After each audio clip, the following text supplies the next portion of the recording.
네, 김용환입니다. 같이 말씀 묵상하겠습니다. 두 마리의 개가 사냥꾼의 집 마당에서 고기 한 덩어리를 훔쳐 달아났습니다. 그중 재빠른 녀석이 고기를 독차지한 채 다리를 건너고 있었습니다.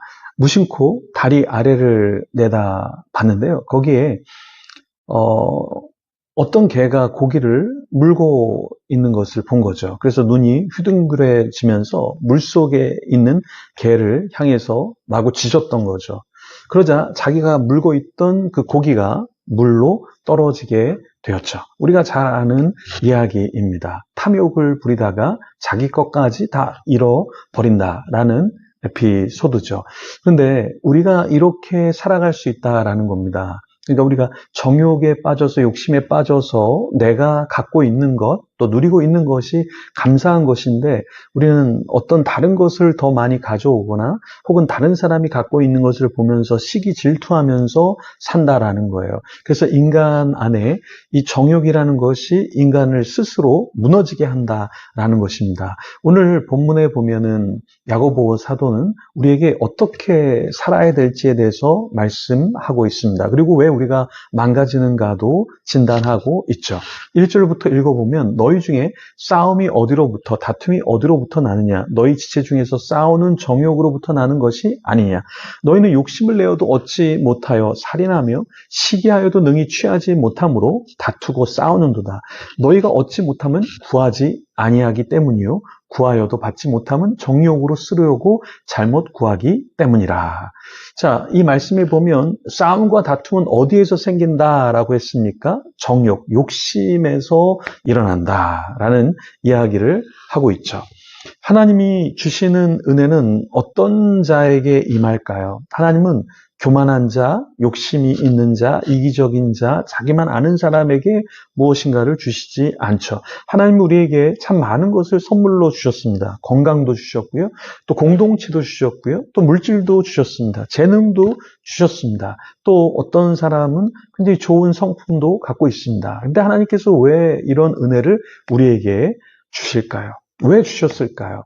그것은 우리가 세상과 버타면서 살아가라는 것이 아니라 하나님의 나라를 이루라고 하나님께서 우리에게 많은 축복을 주셨다라는 것이죠. 주님께서는 우리가 세상과 버타하면서 하나님과 원수되는 것을 별로 좋아하지 않으십니다. 6절에 보면 그러나 더 큰 은혜를 주시나니 그러므로 일렀을 때 하나님이 교만한 자를 물리치시고 겸손한 자에게 은혜를 주신다 하였느니라. 하나님은 우리가 세상과 함께 하면서 교만해지고 하나님 없어도 괜찮아 이런 자에게 무언가를 주시는 것이 아니라 겸손한 자에게 은혜를 주신다라고 말하고 있습니다. 그렇죠. 우리가 열심히 모으고 또 내가 능력이 있어서 나는 이것을 할 수 있어 라고 할 수 있지만 하나님 안에서 우리가 겸손하게 하나님이 이루십니다. 하나님이 하십니다. 하나님이 저에게 주셨습니다. 라는 고백을 하면서 겸손한 채 더 많은 은혜와 은총을 우리가 누릴 수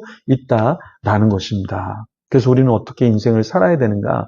세상과 더불어서 살면서 하나님을 등지는 것이 아니라 주님께 복종하면서 주님의 뜻에 부복하면서 사는 삶이 굉장히 귀한 삶이다라는 것이죠. 그래서 7절의 야고보 사도는 우리에게 이렇게 이야기합니다. 그런즉 너희는 하나님께 복종할지어다. 마귀를 대적하라. 그리하면 너희를 피하리라. 마귀는 대적하고요. 하나님께는 복종하라고 이야기하고 있습니다. 여기에 너희들이 하나님께 복종하면 좋겠어 라는 권유가 아니라 복종할지어다.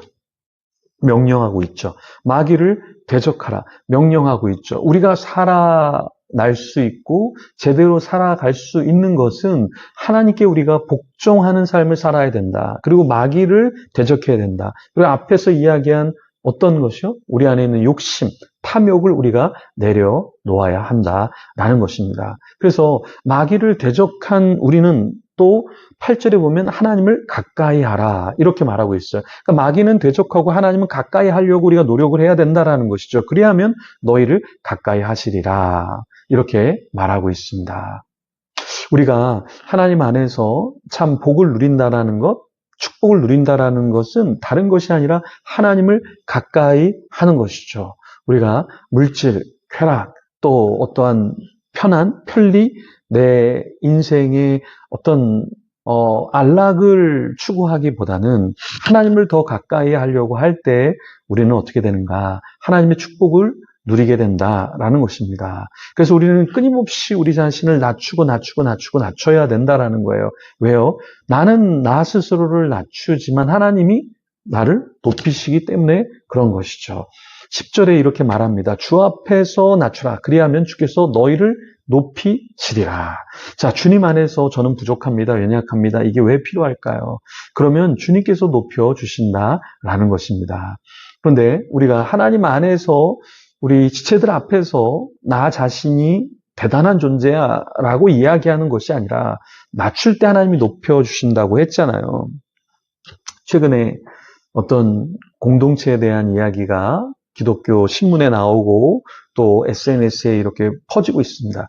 근데 그 공동체의 안 좋은 면이 무엇인가? 그 공동체의 지도자들이 굉장히 높은 마음을 품고 있다는 거예요. 나는 똑똑해, 나는 대단해, 능력이 있어, 너희들은 그렇지 않지. 그러니까 이런 생각이 있다 보니까 공동체가 와해가 되고 깨지고 결국에는 어떠한 가스라이팅이 들어가게 되고 공동체가 건강하지 않게 된다라는 것입니다. 공동체가 건강하게 된다. 그것은 나는 부족합니다. 하나님을 더 제가 가까이 해야 될 그런 존재입니다. 라는 것을 이야기해야 된다. 그러면서 또 함께 있는 지체들을 생각할 때는 존귀합니다. 라는 마음을 가져야 한다라는 것이죠. 공동체는 앞에 있는 사람만 잘한다고 만들어지는 게 아니에요. 함께 있는 사람들이 한 명 한 명 세워질 때 공동체는 아름답게 되는 것이죠. 여러분, 이 어떠한 연못에 미꾸라지가 막 돌아다니면 어떻게 될까요? 예, 진흙탕이 되겠죠. 그런데 그 연못에 물고기들이 그냥 조용히 차분히 움직이면 거기에 물고기가 그렇게 움직이기 때문에 그렇게 진흙탕처럼 연못이나 강이 되지는 않을 겁니다. 마찬가지입니다. 한 명만 앞에 있는 사람만 건강해서도 안 되고 또 무리들도 함께 우리가 서로 성장하고 성숙해야 하는 이유가 바로 여기 있는 것이죠. 그런데 이렇게 아름다운 공동체를 만들지 못하는 이유가 무엇이냐면 11절에 이런 것이 있으면 안 된다라는 거예요.